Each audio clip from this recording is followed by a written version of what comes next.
G'day, Doggies fans, all things Bulldogs, episode 65. Sorry I've been absent, guys, for anyone who wants to tune in. This was done last minute. I wasn't sure if I was going to be going live this week or not, but a couple of things to talk about. So we've got Ben Hunt being linked to us yet again, which is fantastic for, I think, the fourth time in the last 12 months. Come say hello if you're joining the live stream. Come say hello. Josh Adokar looks like he's going to sign with the arch enemy for less. I'll give my thoughts on that. I'll give my thoughts on Ben Hunt. So I'm going to talk about, I don't think he'll end up with the Bulldogs. I think there's a good chance that that Ben Hunt's name being linked to us works well for our club. But he might end up with us because he's been linked to us so many times. And I don't think he'll be linked to us again after he re-signs this time. I think this will be the last time, hopefully. So, look, I'm just going to say a few things. It won't go for too long tonight. I'll try and interact with you if you do have a message and come on and say hello. But I really want to talk about Ben Hunt and why I think I'll give you both my negative thoughts and my positive thoughts. Very much on the fence, very much I'll talk about that anyway, and you'll get my point of view on that. My point of view on Josh Adokar. We've signed an Ari Tawala from Newcastle, which has sort of been talked about a fair bit. Marcelo Montoya. Talk about why I think that's a good signing. And, yeah, we'll get it all out there. So, plus we've had a new logo, which I really like. Celebrates a fair bit of our history and culture. The new jerseys have come through as well, which have quite a few people are sort of some people love it, some people not so much. But we'll see how it goes. The top 30 looks like it's close to being sorted out. And we'll also see, is Taylor May going to come to the Bulldogs? He's now talking with West Tigers, apparently. And we're still on the hunt for Leo Thompson, potentially for 2026. So welcome to anyone who's joined. I've been on a couple of minutes. I know it was last minute. I haven't really talked about it much. Still haven't got our bench for the best 17 from 1979 to 2024. I said I've got to get my act together, but it's been a really pressing couple of weeks. I'm going to talk a little bit about something very close to home because I think when things happen that are very negative in your own life, sometimes you can just bring some awareness for others to have a look at. And without naming names or anything, there's been some stuff in the news recently people may have seen. But I just want to give a little message out about social media to all the parents out there. And if it hits close to home for anyone else, I do apologise in advance. But it has to be said. And I've got a little bit of a platform here to talk to people. So that's what I like to do. I like to talk. And it affects everyone. So I might just get that out of the way. So we recently lost someone tragically due to mental health and bullying and stuff. Someone very, very young, only 12 years old, who is very close to my daughter, growing up through school, and very close friend of us. All I want to say is I know there's a lot of stuff going around that they're going to ban social media and stuff, but this Snapchat, especially, it hides a lot of messages after they're being sent. So it's a real place where evil can present itself. All I'm going to say is it's not just about making sure your own kids or your own nieces or nephews or your own cousins or whoever it is, your own little sisters or brothers. It's not just about them, whether they're the victims. I think there's a responsibility to make sure our kids aren't bullies as well. And you'll be surprised, some of the most beautiful, well-looked after children in our world can go out and hurt other people and be part of groups of people or led to to hurt other people, which can lead to really bad consequences. So all I want to say is get that phone out of their hands, have a look at it, do your best. There's no rule book on what to do as a parent or a big brother or a big sister or an uncle or aunt, grandpa, but just have a check on it. See what they're up to. How long are they on it for? Because the shit that went down, I can't say fuck all about it, but you need to check on your kids and see what they're doing. You know, we used to just come home when the lights went off, and if it was dark and we weren't home, everyone went looking. We knew to get home, and then if we were home late, we get into trouble. Now they're inside our own homes, talking to who fucking knows who, in which country. That's how connected it is. And yeah, I know a lot of people are already on top of this stuff, and I'm probably preaching to the choir a bit, but it's not. Our kids may not be the victims. They may be the perpetrators as well, and we need to check. Okay? That's all I'm going to say. All right, let's move on. That was hard. Ben Hunt.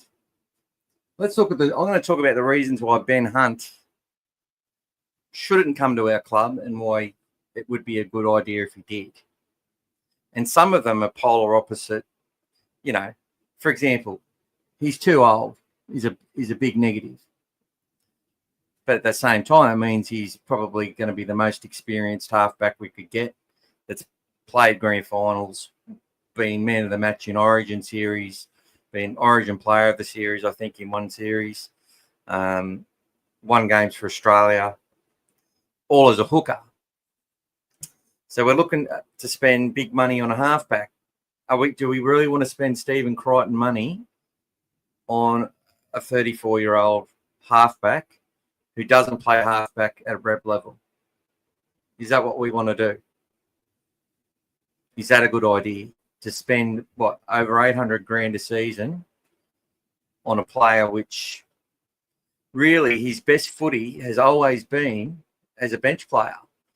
He spent nearly the first 100 games of his career mainly coming off the bench, well protected by Anthony Griffin and Hook at the Broncos.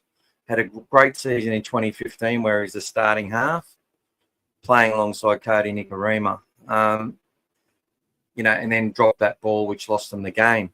But it was a fantastic season all the same. Since then, he's made the finals once as a player with the Dragons and earned himself about $7 million on the way in that period of time. Now, this is the negative that I want to talk about. Look, the disclaimer here is if he comes to the Bulldogs, I'm going to support him like I supported Terry Lamb. I've got nothing against Ben Hunt. But perception is reality for the people talking about it. And my perception of Ben Hunt is that the Canterbury Bulldogs made this mantra that they wanted to stick by this year. Club first, team second, individual third. Now, Josh Adokar, if he knew he took drugs and he lied, well, he doesn't fit under that mantra. He's out of the club. Makes sense to me. Ben Hunt, as part of it, as a Dragon, when it was told that Hook may be getting the sack and was under pressure, he come out and supported his coach, which is fine. But the very fact that he is the captain of that club basically said that if the coach goes, he's going to go as well, isn't putting your club first. It's putting yourself first. Now, he could have quite easily, g'day D, how you going, mate? Yep, that's 100% what I'm trying to put down right now. Did he put his club first on the 4 occasions he's tried to get out of his contract since it was announced that Hook was going to be leaving? I don't believe that to be club first mentality. You can sit there and say, I think Anthony Griffin is the best man. It's not his fault. I love him. I've got a great relationship with him. I'm standing by him. Evening, Timmy. But what I'm going to do is the club gets paid to make those decisions. I'm going to stand by my teammates, I stand by my coach, and I'll let them sort that out. And I'm going to do the best thing and just keep playing great football for St George. Now, to me, that's what a leader would have said. And I've seen many leaders say similar things, because you've got to continue to lead. You don't want to destabilise. And it seems to me that Ben Hunt, on that occasion, was good on him for being honest. That's one positive. But don't sit there and destabilise your club. If the club's doing that themselves, that doesn't mean you do it as well, right? So if someone in your club, so let's look at the other scenario. So he was saying that basically that Shane Flanagan leaked that he gave Ben a poor performance review at the end of the season. And I can see why, because in some of the big moments, he didn't execute, and then doubled up where he had some poor defensive errors, which cost him a spot in the semi-finals. They make the semis, even if they scrape into 8th place. Ben Hunt plays St George for another year. He stays there. They didn't make the finals. It all fell apart. Tit for tatting. But if you're putting the club first, you don't go sit there and go publicly at your coach and at your club and basically say you don't want to be there anymore. You do it behind closed doors. You be professional about it. You do it behind closed doors. That's all. That's what I reckon. That's my perception of it. To me, it doesn't seem like he's club first, which doesn't fit our mantra. Right. The other point is what does that say about Toby Sexton? Now, look, I think what most reasonable people would come to the conclusion, and it doesn't mean this conclusion is right, but I would agree with people who basically thought this. If you were to sit there and say, Ben Hunt's coming to Canterbury, basically you're putting a line through Toby Sexton. You're saying that he's not, you're not looking at him to leave your club. G'day, Dave. How you going, mate? Basically, you're saying you're not looking at him to lead your club in the future. So to me, I would essentially say that if they get Ben Hunt at the Bulldogs, they're putting a cross through Toby Sexton, and we're basically setting that up for Mitchell Woods. G'day, Bulldog Casey. We don't need Hunt at all. Toby is young and he's good. Yep, so I'm going to get to all of that. And Dave, Flanagan isn't a club first coach either. Otherwise, he wouldn't pick his son first every week. Yeah, well, the nepotism seems to be pretty bad there. And look, I would never say that's easy. But, yeah, Kyle, I think Kyle's got a good football brain. Just as an athlete, he doesn't hit the mark. But God, he's gutsy in lots of ways, especially in defence. But that doesn't mean he should get picked as a number 6. And that's another thing. Hunt got, 20, led the try assist last year. Kyle Flanagan was last based on the amount of games he played. So it's not a good, it just makes your team one-dimensional. And is that also going to stifle us if we've got Ben Hunt touching the ball too much? Look, there's the positives and the negatives. The positives is if the club doesn't believe Toby Sexton is capable of taking us forward, and that he's not, and that his ceiling isn't as high as they think it is, if that's what they believe, well, then they're going to try and get Ben Hunt, and they're going to use Ben Hunt to take the likes of Mitchell Woods, Cassius Tia, and Alex Conti to the promised land. You know, that's, and they're not I think it's I forget the other fella's name, but he was really, really good. The 5'8" in Jersey Flegg did a good job. So these players, if they believe they need, and Gould's done that before. He had Nathan Cleary and Jerome Luai there, and he knew how talented they were. But he still brought James Maloney on big money to that club because he was a winner, representative class, and the main thing that it was was that he didn't. The thing that they needed to teach Nathan is that he couldn't be perfect all the time, but just to keep and to not sort of drop his lollies if he made mistakes and tried things when he played heads up footy, because he's so regimented in what he does that when he does something heads up, they didn't want a player like him with all the ability and upside in the world to go back into their shell. They wanted him to forget about the mistake, and if they see the opportunity again, to go for it again. And that's hard for a young kid to do. And that's why he bought James Maloney. That's everything I've heard Phil Gould say and things that people he's spoken to have said is that James was bought there for that reason, because he had the memory of a goldfish. He'd just forget that he fucked up, and he'd go again, and he'd play the same play and win the next time, you know. If he failed again, he just wouldn't care. He'd just get on with it. And, you know, we've seen it in Canterbury before. Like, they brought Ricky Stewart in 1999. Now, he had to retire early. Straight away was successful as a coach. Within the following year, he's winning a premiership with the Roosters as a first-year rookie coach. But he really did have an effect on some of those young guys coming through, from everything I heard. They brought in Brett Comorley, which also had a really good influence on some of the young guys coming through. So we've got a history of bringing in these experienced players to get us through. Terry Lamb played another season purely just to help with the development and further development of players in our squad. It's just what they did and what they've done. So it sort of lines up with Canterbury sort of mentality to bring in that experienced player. If they don't, you know, and it could be, we could be completely wrong, but it could be a case that Ben Hunt coming in is to help Toby Sexton, to make him better and to help all these guys. But I wouldn't blame anyone for thinking that if Ben Hunt signed at the club, that they are sort of putting a rule through Toby, ruling a line through him, or telling him basically that he's got a long way to go. And I'm not sure if that will go down well with him.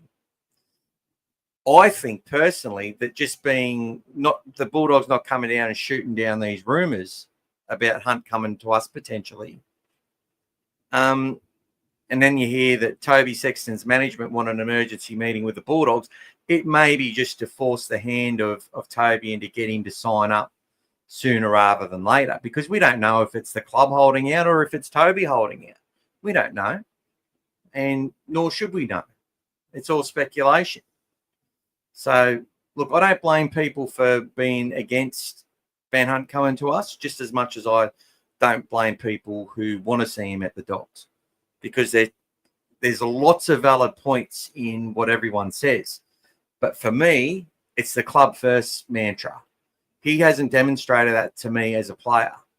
He hasn't been successful as an NRL halfback, really, since he was younger. And he's definitely had some brilliant moments. If you go back and watch, I was watching some of his games and that recently, just getting some, you know, rugby league therapy in this really long off season, which seems longer every year. The Australian games were great. Pacific Champs, loved it, but doesn't cut it. We need the Dogs. And just watching Ben Hunt, and he does some amazing things on the football field, but he also has a really high. Sometimes he's bad, especially defensively, because he does a lot of work. Like he's always on the ball, and then he's got people running at him, which is the idea of the game. You run your big men at your halves and stuff. But because he's working hard and he's getting older, he can fall apart a little bit.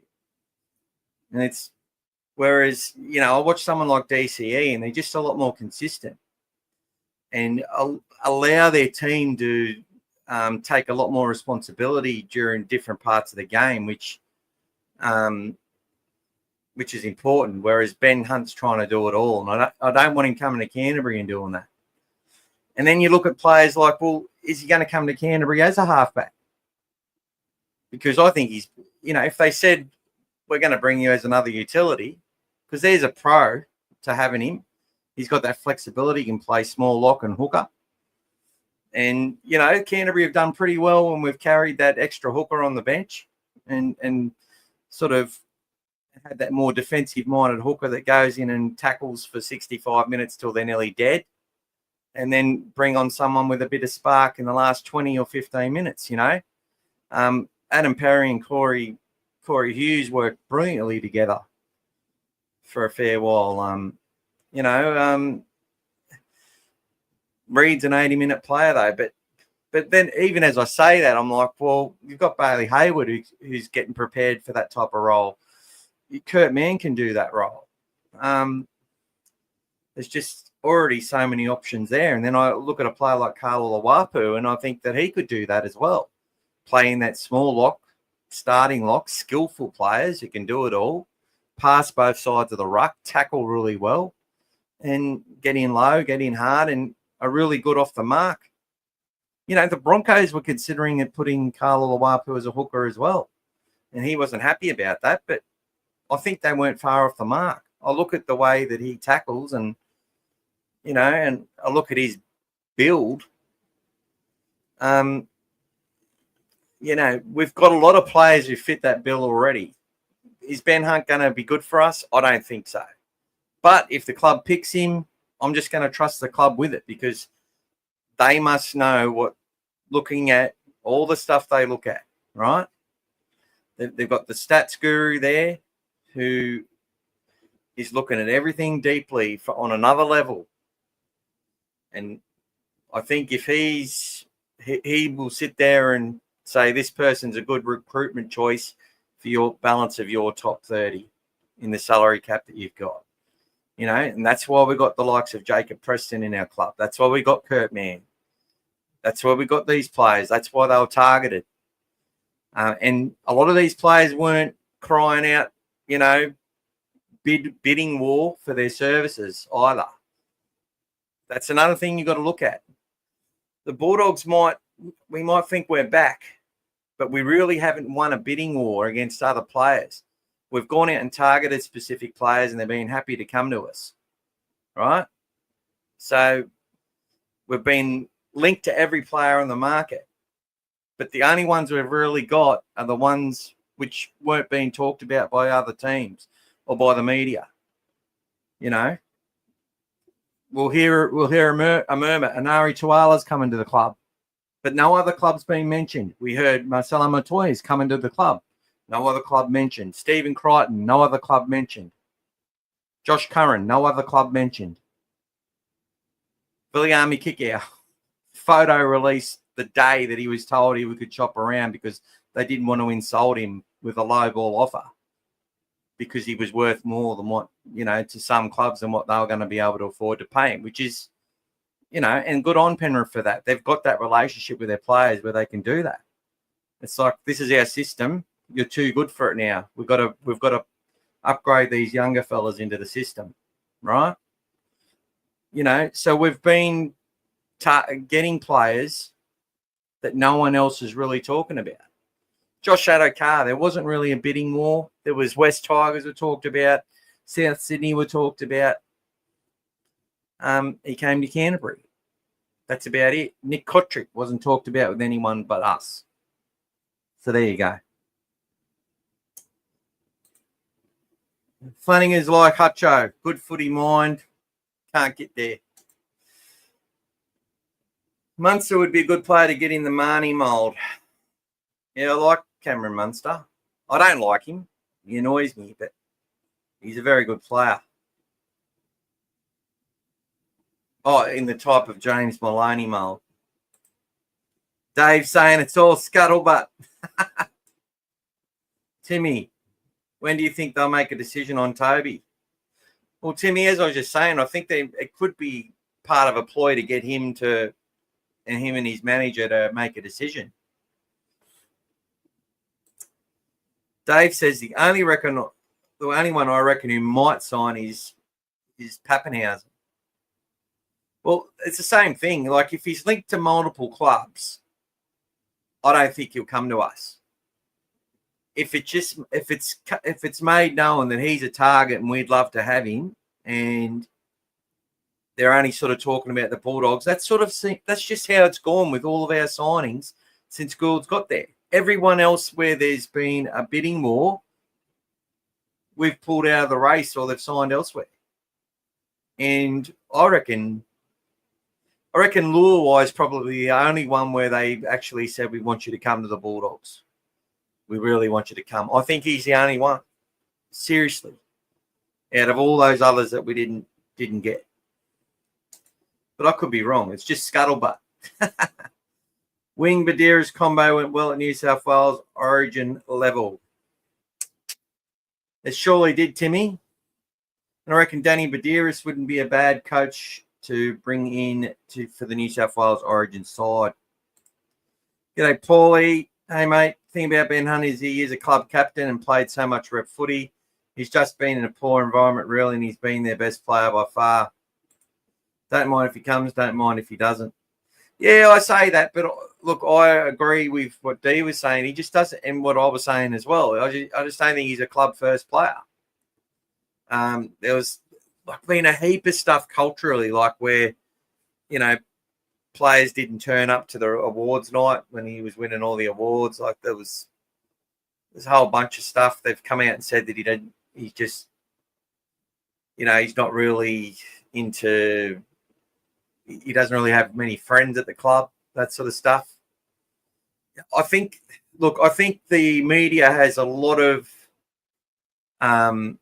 influence on us as punters and as fans to make us think that, we talk in all these cliches about culture and how bad a culture can be and how good a culture is. Like they talk about the culture of Bellamy and the culture of Bennett. But I can tell you now, it's quite funny that I think there's been more Melbourne Storm players who have been caught or seen with white powder substances publicly and reported on than any other club. I'd like if someone wants to prove me wrong about that, feel free.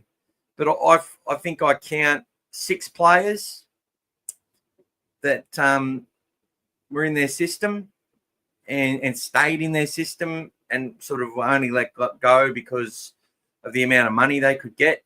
So I'm talking about there was Kevin Proctor, Jesse Bromwich, and we saw Cameron Munster and what's his name, Brandon Smith, and there's others as well, right?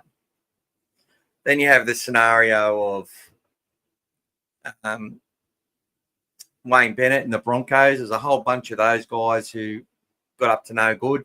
Lots of stuff in the news and the media. Lots of stuff not reported on. Being a News Corp owned club, right? But ones where the story was definitely going to get out and they couldn't stop it. Some of those in the Broncos' favour though, they did release a lot of players, and now they got another one in Ezra Mam. Now, that's probably something else I want to talk about too, is Ezra Mam, because I think the media is complicit. It's just the media are doing a really bad job at this, the sports media especially. So I do want to talk about that.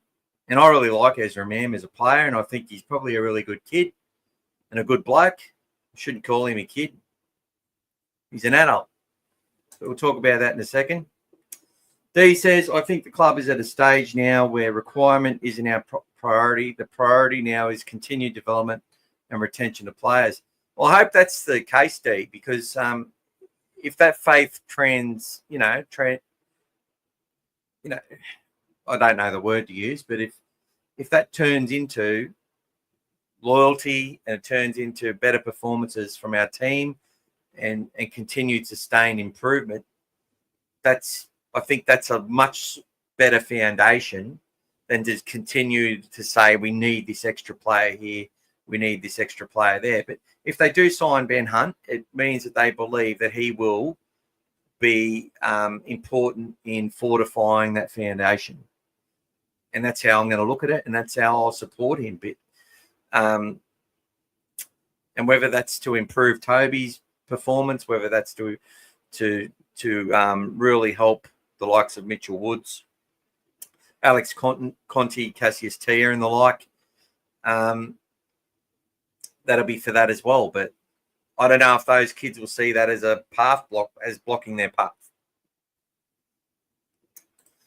Paulie says, we're relying on these young blokes coming through. Wouldn't surprise me if we sign no big names.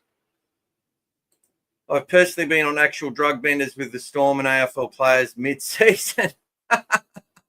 Well, there you go, Paulie. Mate, look, to me, drugs is a problem in society, and there's just as many, plumbers out there smoking bongs or snorting coke or doing whatever they do. There's plenty of cricketers. There's plenty of players that were in that top echelon of and almost made it, who aren't realising their dreams. A lot of them fall into drugs really badly. I've seen that firsthand as well, from family and stuff that have got so close, in-laws and that sort of thing. It's just one of those things. It's a problem in society, and that's the thing. So, look, I'm just going to say a bit about Ezra Mam. Now, I love listening to Joel and Fletch. They crack me up on SEN, and I'll still listen to them. But I think Joel missed the point. He said that Ezra has already served 90%. Look, 90% of everything he can learn, of his punishment, he's already suffered in, waking up at 2 a.m. and going through what he's going through, knowing that he's hurt a little kid and all the stuff, right? But at the end of the day, that doesn't mean shit. Now, I'll put my hat on and say that I'm Ezra's dad, right? Or I'm Ezra's mum. Of course, I'm going to be wanting to support my kid, and I expect the club to support him, and I expect everyone to get around him and, and support him and say, look, you're going to get through this, whatever the punishment should be, you've got to wear it on the chin, and you should not be treated better than anyone else because you're a young kid or because of what happened to you. There's no excuse. You can have that empathy for him, but also understand that he should be getting treated like some 20-year-old in Redfern or Caboolture whose license may have expired. Let's give them the benefit of the doubt and say they've got a license, it's expired, they didn't renew it. They got on the nose beers and then got in front of a car and then smashed into an Uber car, right, on the other side of the road and dislocated and fractured the hip of a 4-year-old kid, and who's one of the worst injuries you can get, by the way. And that kid's likely to need hip replacements. Look, there's this stat that if your grandma or grandpa fractures, this is why they used to talk about osteoporosis. If they fracture their hip, their life expectancy is like 2 years from that point for so many people. And when you do damage when you're young, there's a really good chance you're going to need a lot of help when you're older. So the consequence of his action is that he's caused grievous bodily harm to a kid. He should wear the full brunt of the law. And I'm sure if some 20-year-old in, Redfern or the Valley or Caboolture or some place where there's less affluent people, that they're not playing footy, they're not getting the money that they could get. And not that the money should mean anything, but the law isn't going to sit there, and they talk about adult crime, adult time is what this government up here just got in on. Well, I'm sorry, but the biggest weapon that a person can have at their disposal is their motor vehicle. And this guy has really hurt a little 4-year-old. The law needs to go harder on Ezra Mam. And if it doesn't, the NRL needs to go harder. Either way, there needs to be a huge consequence. and he should be deregistered for at least 12 months is what I believe. And anyone saying 8 weeks, 12 weeks is a fucking idiot. And I don't care who they are. Don't care who they are. Right?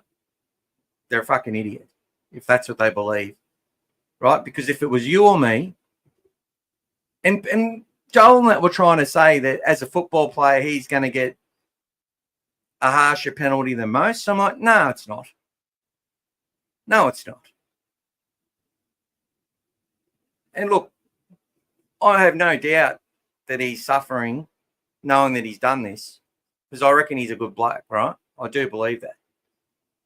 And I don't know him, but I reckon he'd be a good bloke. I just got this feeling he's a good bloke. He just did something stupid. But doesn't change anything. He needs to pay the bloody price. And hopefully he mans up, says, throw the book at me, does his time, whatever it is. If it gets community service, I don't know what the legal system is around it. But whatever it is, I hope he gets the full extent of it. I really do. Because that's bloody disgraceful. Josh Adokar luckily got tested before something like that may have happened. Was embarrassed about it, apparently, lied about it, apparently. We don't know. Maybe it was just one of those anomalies and just unlucky for him. But he's very, very lucky. Just like Ezra Mam's very, very lucky. And they won't know how lucky they are unless they suffer consequences. And that's the point. So that's why Josh had to be shown the door, and he's lost about 300 grand in salary because of it. Right? He might be playing for our enemy and might work against us, but we had to draw the line in the sand, and that's where I'm going to sit with it. But I love Josh, and if he knew me, he'd know that I love him. Let's move on. D. Leaders of the clubs are the ones that are supposed to drive the culture. Any bad culture Hunt has been a part of, he has been part of the problem. Very well said. Very well said. Intelligent comment of the night. And they're playing rep footy at the time, winning comps. Mate, this is the point. I think culture can be that you've got players who turn up. To me, good culture is not about the outcomes. To me, good culture is that the players that are there turn up, they're on time every day, they don't make excuses, they look after themselves the best they can, and they give 100% every game. And consistently, they're one of the best players on the field every time they go out there. That's culture, and that's what you want from your leaders in your group. And if they're doing that, that's fine. If they want to go out and drink a six-pack every night and their body can handle that and they can do that and still lead the way and be the best that they can be, so what? If in their off-season they get on the nose beers and run the gauntlet and know how to not get caught and whatever, so be it. I really don't give a fuck. But if you get caught and if you do the wrong thing and and people are giving you you've got to look at yourself and take the consequences. Simple as that. Brandon Smith leaving the Chooks. Which club do you think will get him? I wouldn't mind Brandon Smith. And people might laugh at that. Someone who's definitely been on the nose beers, we saw. Good bloke, funny bloke, likes to party. But the effort that he demonstrates on the field, I wouldn't have him as a hooker. I'd just have him in that same role he was in as at Melbourne. Go out there, right, and just work your ass off and help us and do your job better than to the best of your ability.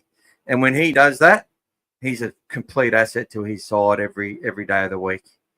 He just has this will to break tackles, to tackle hard, to work hard. He has got the dog in him. I've always believed Brandon Smith was a bulldog in what we wanted to see a bulldog play like.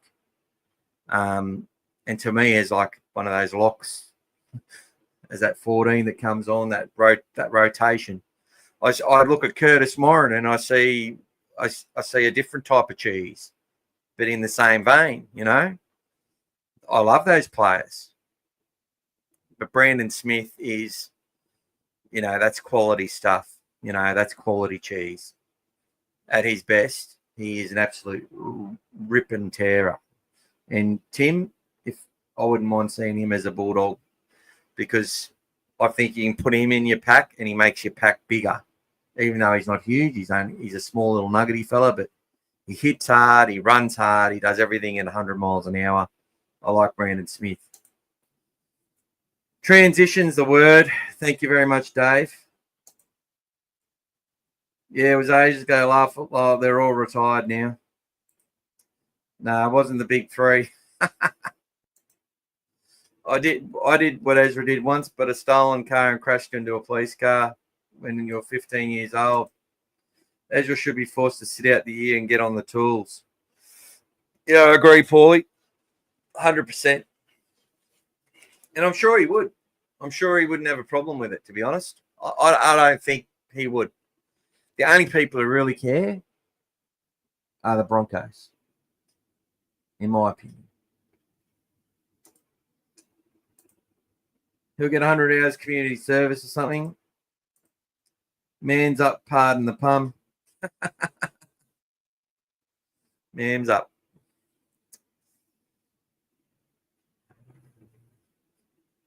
I'm having an argument with my mate Brian because he's pissed off that the Fox has gone to our enemy for $350,000 a season and thinks our board is shit because of it.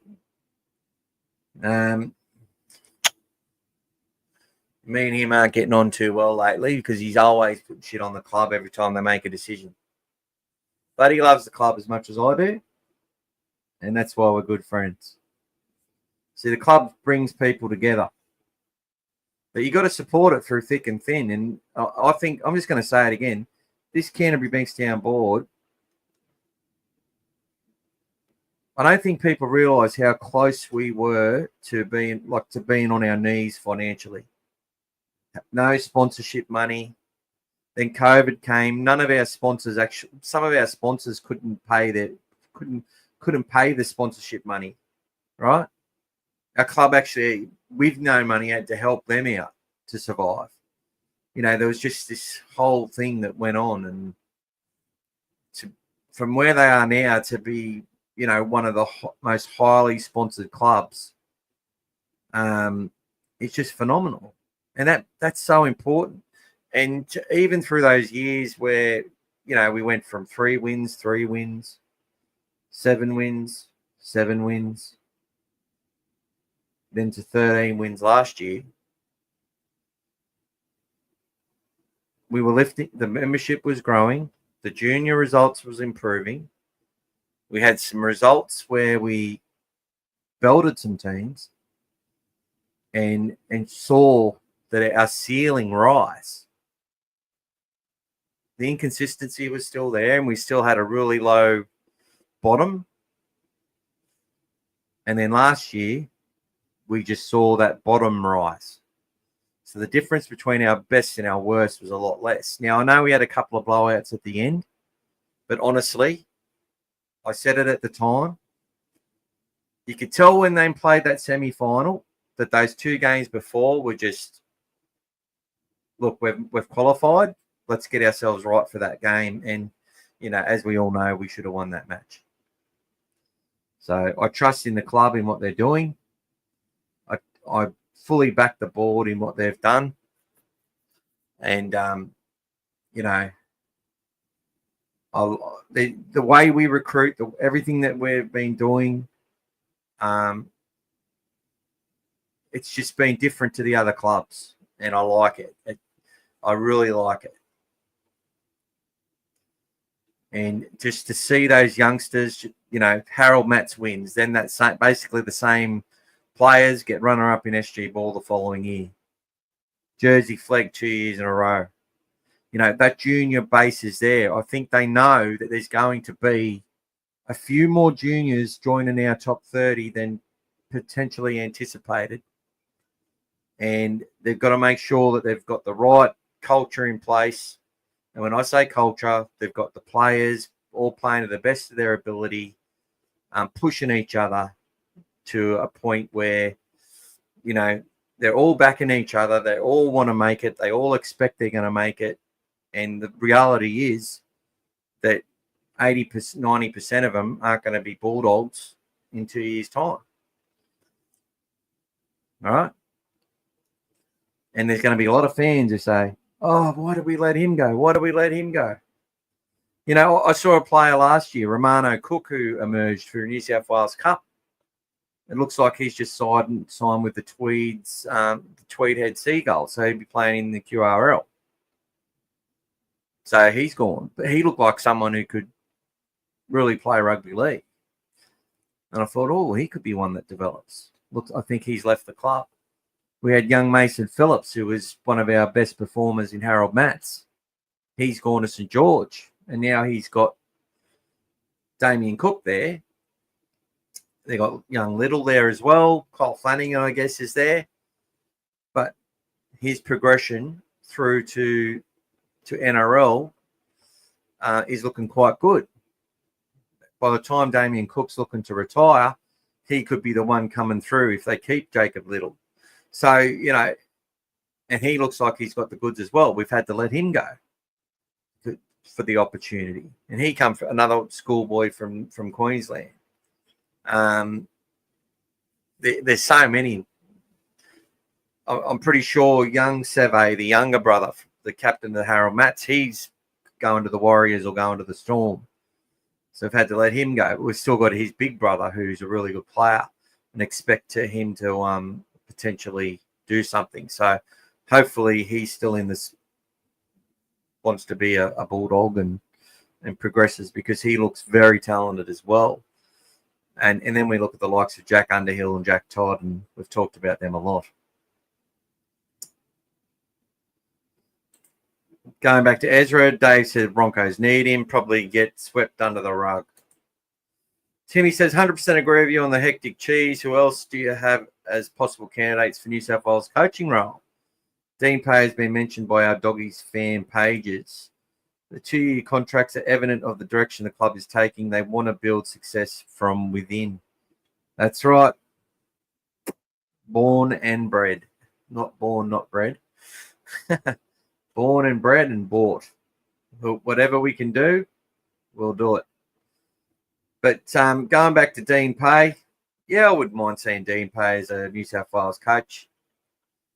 Honestly, I don't know who to pick, hey. It's one of those things. They're talking about Trent Barrett. I'm like, well, hopefully he does well. Hopefully he does well. Like someone said, Trent Barrett's got the best manager in the comp, because someone who's had such little success as a coach continues to get gigs, get roles, and now he's been discussed as a potential Origin coach. Other ones they're talking about is Matt King, Danny Badiris, and Laurie Daly again. So, and Jimmy Dimmick, I think he was mentioned as well. Wouldn't mind seeing Jimmy Dimmick as a New South Wales coach. Well, I'd go with Laurie Daly, says Paulie. Yeah, well, I don't know if Laurie's got the respect.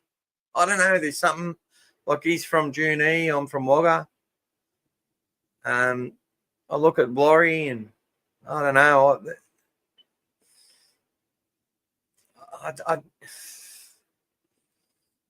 Laurie can be a really serious bloke. I've seen it firsthand. Pardon me. He can be a pretty tough character. I'm sure he commands respect, but I'm just not sure he's respected enough. I don't know why. No, he's good.